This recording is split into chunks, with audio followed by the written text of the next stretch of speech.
How's brothers and sisters? I'm Ulf Hovards. And I am Hayes Thorson. And welcome to another episode of Ulf Hovards Feast Hall. Today, before we get started in our lesson or what we're going to talk about, I have something important, a toast that I want to give to one person, but also to the kindred that he is a member of. This brother here was actually a seeker when I first met him. He was. This was years ago. I encouraged him. I taught him the best that I could of the knowledge that I had at that time. I encouraged him to keep that fire stoked and to go to keep striving. And years later, he has still stayed in contact with me. He is in Tennessee right now. He is actually over a kindred or a Jarl, or up in leadership within a kindred. It's called Raven Folk United. And I want to toast this brother. John Newland is his name. And I have permission to give his name. This movement that I have been inspired and guided to start, the hashtag Shield Wall, as you see on our shirts, we're promoting it today. His kindred, they have decided to help me promote it. And I want to honor them, raising this makeshift horn to them.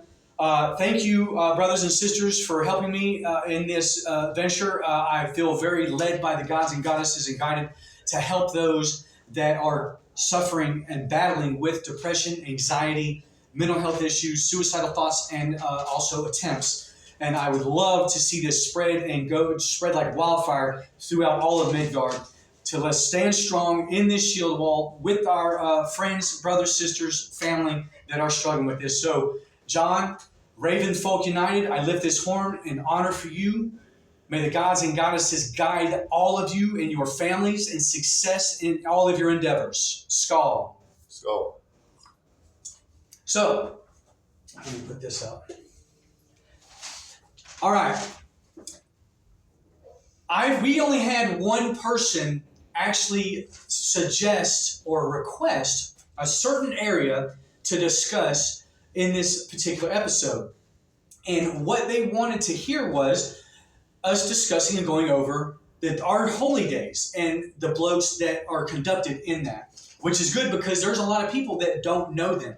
And yes, this is available on Google, online, all that stuff, but I don't mind sharing it because it's all knowledge. It's all stuff that we need to know. So what we're going to do is I have a working knowledge of these bloats because I have conducted bloats for these.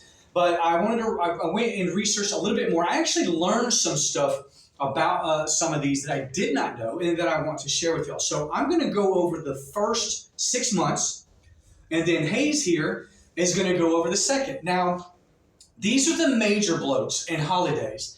We also have minor observances for martyrs, people that have died during the reign of Olaf Tryggvason when he scoured through Europe trying to force convert. And we do have days of observance to honor those that refused, that held strong to our gods and goddesses, to our ways, and they died for it. And so we do honor them. So this is going to be a two-part session right here. This show today is going to be for the major holidays and the major blows. The next show is going to be on the minor. And then we're going to also discuss how to perform a simple sacrificial bloat. Because there's a lot of people that are solo practitioners that don't have kindreds in their area, and they should know and would like to know how to perform that. And that will all come. So I'm going to start with Charming of the Plow. It is in February 3rd. Now, mind you, there are a lot of sources that go over our holy days on the 8-spoke wheel. I've seen a 12-spoke wheel, things in between. It depends. A lot of these are celebrated over in Iceland or Norway, not here in the United States, like it starts their summer or their winter and so forth. So I'm going to go with the ones that I have personally done over here in America. Some of the dates are going to differ depending on what source you get this from. So these are the dates that I have written down. So March 3rd. Also, what I want to enlighten you to is they didn't call months as we call months. They didn't say January, February, March, April, and so forth. They actually had names for them. So February goes by the name of horning. That's what they called it. All right. Now, charming of the plow, it has many names. It's also called linting. Now, there's another name that I learned, and I did not know this, and I'm probably going to butcher the name. I don't know how to pronounce it, but I think that it might be pronounced Umaloik or Umaluk. It is spelled Ewemeoluc. And this particular celebration, there's two parts that remain to it. It was actually banned by the Christians, this particular blow. But the two parts are the blessing of the plow, and also this is something I just learned. This is actually where Groundhog's Day was originated. They actually celebrated during this blow the groundhog coming up out of the ground and watching its shadow. This was a time when the ewes were giving birth. So they had a plenty supply of ewe milk, which was used in the celebration. Now, the charming of the plow was at the end of the winter time, and they were breaking the ground as it was thawing so that they could start planting for the springtime. So this is a time to celebrate the god Frey for fertile ground. Also, I have another list of gods and goddesses through different sources that was given honor to during this time. Odin, Frigga, Thor, Tyr, Gerda, which is Frey's wife, and Nerthus, the Earth Mother. So this is a time to hold a blow, honoring them. You can celebrate it with kin and go into fertile ground, break some ground during that time of your blow, and plant a seed. All right? The second observance, major observance, is in March, or Lenting.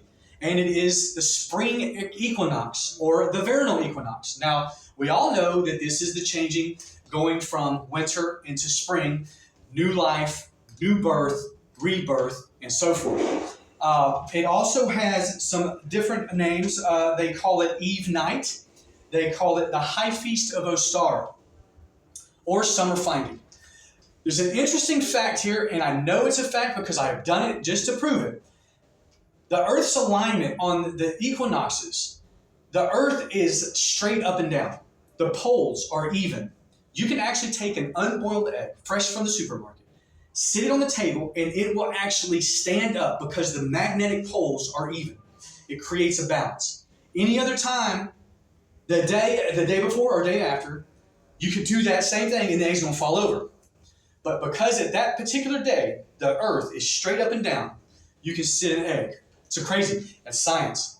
But on this day, we celebrate the winter's end, shedding of all the winter stuff, heavy clothes. The snow is melting if it snows in your area, and it's time for rebirth. You can feel the energies. If you are empathic, if you are sensitive to the energies, this is a great time of celebration of new life and birth. Ostara. This is bunnies are a big symbol that have to do with this particular time of celebration. Fertility. Gods and goddesses to honor during this specific bloat. Ostara, Nerthus, Frigga, Frey and Freya because of fertility, the Earth Mother, and the Sky Father. All right. April 30th, or Ostara, is the name of that month. Walpurgisnacht. Now, Walpurgisnacht is another name of Freya. It is a darker aspect of her. And doing research a little bit on that, this is at the end of the springtime. It deals with, it's a night of dark magic. It's the psychic powers and making a sacrifice for wisdom. Walpurgis was guardian of the burial mound where dead heroes slept awaiting rebirth. She was also known as the Germanic goddess of magic. And Osiris, one of Freya's dark sides, was the goddess of magic. Now, it is also believed that Freya was Golvek, who was sacrificed 3 times. In celebrations, bonfires were kept lit all night into the next day. So I only seen one goddess, obviously, that was celebrated and honored during this particular bloat, Walpurgisnacht, was the goddess Freya. But as well, because she is the goddess of the burial mound, the dead were also honored. The next major feast and bloat, it comes on the very next day. At the end of that night of darkness is the high feast of Beltane. May 1st, also known as Merry Moon. May Day. This is May Day. This is a time where the maypole was set up. It is also that the maypole, most all y'all know, was a symbol of male fertility. That's Elizabeth's birthday too, by the way. Hey, Elizabeth. This is a time where fertility, celebrating of fertility of humans, plants, and animals was celebrated. Frey and Freya were the main gods and goddesses that were celebrated during this time, but also Odin, Balder, and Nanna. The next major feast or bloat was a Frigga bloat. This was on May 15th, also known as Merry Moon. This was a bloat dedicated to the All-Mother, which the mothers of that time called upon to guard and protect their sons, especially when they went raiding, when they traveled, period. So we all know about the All-Mother Frigga. So during this time, honor her, raise a toast, and celebrate with a feast. And the last major bloat for the end of the first part of the year is June 21st, also known as mid-year. A high feast of Balder, or summer solstice. This is the transition from spring into summer. The earth is no longer straight up and down, but it is starting to tilt closer to the sun, hence why we get the heat and the hot weather. This also goes in line with the story of Balder as he raises back from the grasp of hell to reclaim the throne after Ragnarok to take over as Odin, his return. Balder, Suna, Odin, and Frigg were the gods and goddesses that are observed during this day. So an interesting fact that I learned that I did not know was that cattle was driven through neat fire smoke to rid them of larvae and lice.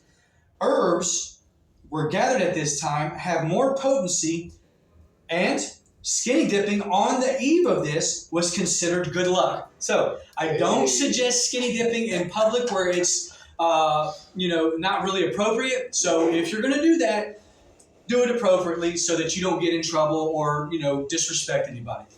So that is just a simplistic rundown going over the major bloats observances, their name, a little something about them. You can Google them. There's many sources that have a lot more in-depth information. Now, concerning bloats, you can be as theatric or simple as you want. This isn't a showboat type thing. It's coming from your heart. So, Brother Hayes here will go over the second half of the year for the major bloats. What's up, guys? So we go into now, it's going to be Harvest 28th, which is August. We don't have anything in July, and this is called Freyfaxi or Frey's Bloat. Hail Frey. Hail Frey. This festival is an ancient Scandinavian and Icelandic dedicated to Frey. He's the god of harvests. And we celebrate this by horse racing and playing games with friends, offering food and drinks, and for a good wheat harvest. Next, we go into shedding, which is September 22nd, and that's winter findings, harvest home, and it's the autumn equinox. It's the time when the days are equal length and the harvest season is coming to an end. This is when they start brewing mead It's a perfect time of the year because it's nice and cool. It's a time to remember the ordeals of Odin. We know what happened there, right? He hung himself on a tree for 9 days. Something we all Right. just went through. Right. And a day for personal strength through the lean winter months. So, we just give ourselves a little bit of time to think about things and meditation, and for the next season, which on the other side of the world was a lot worse than what we deal with on this side, depending on your region, I guess, right? So we celebrate this day with a feast, and we call on the All-Father for inspiration, for help to get through your personal lean times, which means, we're not having a plentiful harvest. And give thanks to the gods for our bountiful harvest and bringing those to our feast tables. Next, we're going to say it's hunting, 16th, winter nights, which is October 16th. These days can vary from the 11th to the 17th. Some people celebrate it on the 31st. In conjunction of All Hallows Eve, and in the old Icelandic calendar, winter begins on Satyrs Day between hunting 11th and the 17th. This was a celebration for Freya and the Disir. The Disir are the women gods. So we pay remembrance to all of the women gods, female gods, however you want to say it. Goddesses. Goddesses, sorry, yes. Oops. All right. I always remember Ear, that's one of my goddesses that Mighty physician. I strongly talk to all the time. She gives me strength when my mind is weak, and she helps me when I am weak of the muscles also. But that's Hail Ear, right? Hail Ear. All right, and it's also a time to give thanks for the bountiful harvest. It also marks the beginning of the wild hunt, which will continue until Wellburga feast, which we'll come to that. I don't know where that's at. Anyways,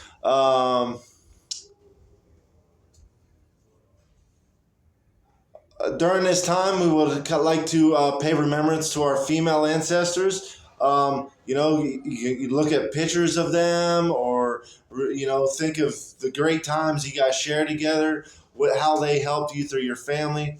My grandmother, she was very, very strong for me and my upbringing, and my mother, actually both of my grandmothers. I have to say that for both of them.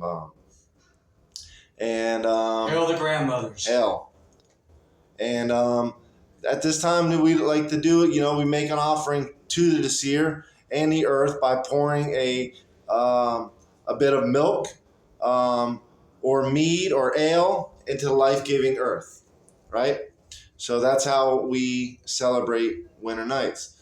After that, we're going to go into the fog moon, which is November, the feast of Uller, or Volder. He's known as the god of the bow. As well as martial arts. God of the hunt, god of fighting, god of snowshoes. He's the god of winter. He covers lots of aspects when it comes to that, doesn't he? Yes, he does. So in this, we will also feast. I think it's safe to say that we do a lot of feasting. We like to eat. Yes, we do. That's part of the joy of community, of kindred during these times. You've got the blot, then you've got the summel. That's all part of the camaraderie. Right. When do we like to fellowship and do the most is what? It's always usually around the table or around the fire. Absolutely. That was one of my favorite things to do, is just sit around the fire at night, some cold beers right next to you, hang out, play some music, do the thing, right? But everybody was having a great time. talking about the past, talking about the future. That's what it's about. Letting the kids run around, have a good time, and drive us all nuts. Good energies, positive energies flowing around. It makes for a great environment. Right. So we also ensure the feast is and while we do our feast, this is to ensure our personal success in the snowy winter hunts and to ask for Oller's blessings on their weapons.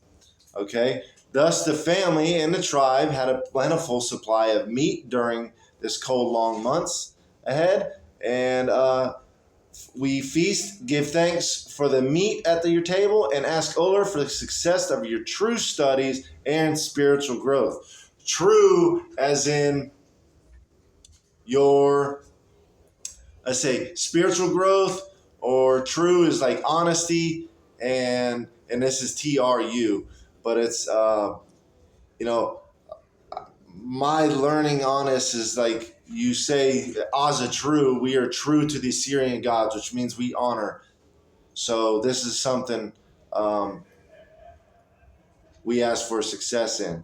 And then now we're going to switch down here to Yule, which is the 20th. And this is the beginning time. The beginning of the 12 days? 12 nights or 12 days of Yule, yes. 12 days of Christmas. Where did that come from? I think that also came from our ancestral background. Yes. All right. This begins the festival of the 12 nights, the eve of the winter solstice, and the darkest time during the year when brightest of hope re-enters the world. The wild hunt is at its most harrowing as Odin, being the leader of the hunt, charges across the sky in his 8-legged horse Sleipnir. What a sight to behold for the children. In ancient times, the Norse children will leave their boots on the hearth on this eve, filling them with hay and sugar as a treat for Sleipnir.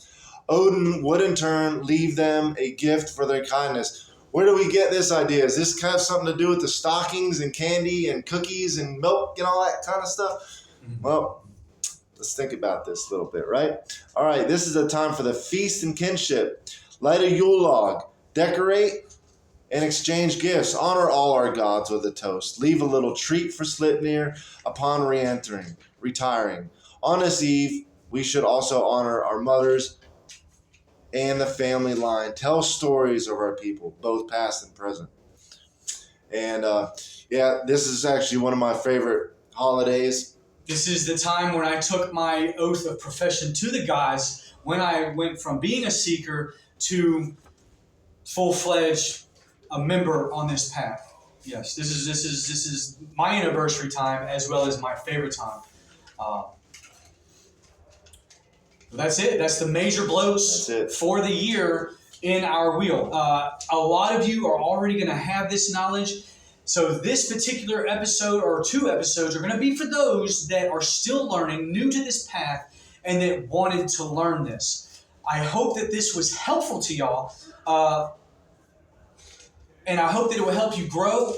The next episode, like I said, will be on the minor observances, which are the days that we remember the martyrs, those that were killed during the forced conversion time by the Christians. We hope y'all enjoyed this episode. Remember, these episodes will be on my YouTube channel, Ulf Hovards. Please go and subscribe. I believe how that works is if you subscribe, it automatically updates when you go into your subscriptions. Like and follow, share it with others. We're trying to get a lot of people to learn about us here on this talk show. And it's not about us, it's about y'all. We're trying to help y'all elevate and grow, and especially for those that are new to this path, the seekers. For those of y'all that already are on this path and have been, maybe our perspective might show you something that you hadn't thought about or you didn't know. And likewise, we can learn from you, your comments. We value your feedback.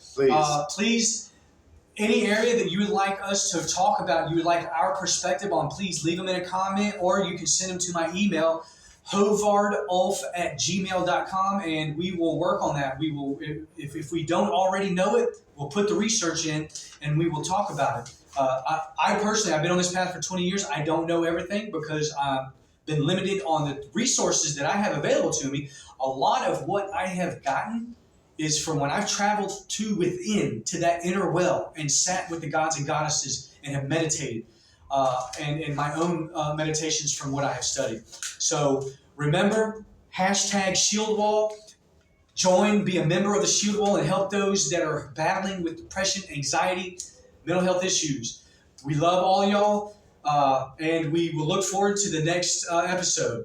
I am the Wolf in the Shadows. Skull. Skull.